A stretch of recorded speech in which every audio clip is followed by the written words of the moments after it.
Stay tuned to find out why rivers all over the world are drying up, why farmers in India no longer farm crops, they farm water, and why in Singapore the bottled water you'll be served almost can guarantee that there's sewage in it.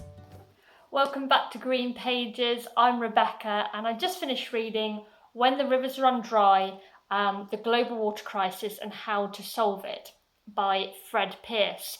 So who's it for? Anyone that's interested in learning more about the global water crisis and some solutions as to what we can do about it, as well as anybody interested in geopolitics and geography and why war and water often go hand in hand. What were the key takeaways for me from this book?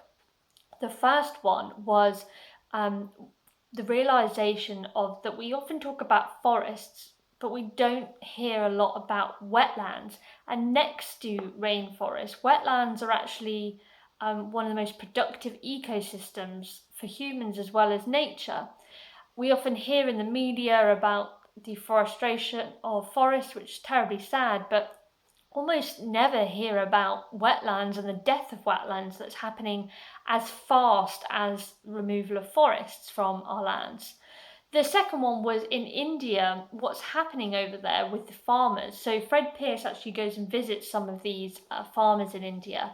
They're no longer farming crops, they're farming water, and they're selling water to tankers that are coming 10, 12 times a day. And these tankers are owned by textile companies and bleaching factories all over India that used to get their water reserves from the water required for these factories and cotton and the clothes and the fast fashion industry.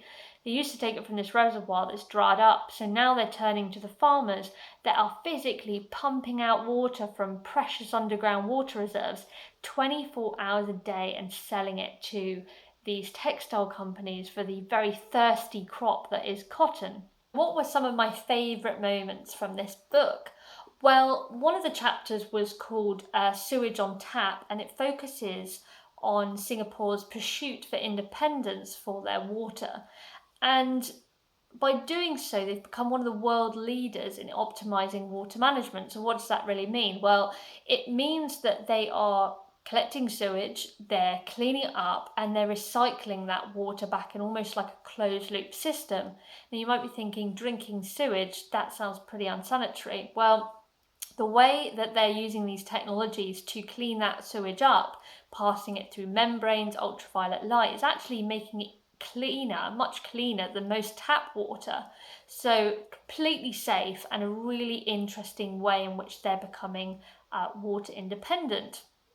So the other key, one of the favourite moments for me was the chapter called More Crop Per Drop, where Fred Pearce really talks about the drip irrigation method and points specifically to some success stories like in Jordan, a very parched country, where they have reduced water usage by a third through drip irrigation methods, but they've actually increased their yields. Now you'd be thinking, why are not more countries doing this? Well, this is something Fred Pearce points to in his book and says, well, India's largely ignoring this kind of technology. There's also parts in that chapter that talk about new rice varieties. Rice is an incredibly thirsty crop, and there's actual rice varieties that could reduce water usage by half.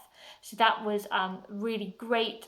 Two favourite moments for me because they brought some light amongst the darkness of this global water crisis. Why do I recommend this amazing book? Well, first of all, in our crazy fast-paced world, we don't often take moments to just stand still and reflect on what maybe we take for granted, and water is an amazing resource, a very precious resource that we all, even myself, take for granted every day.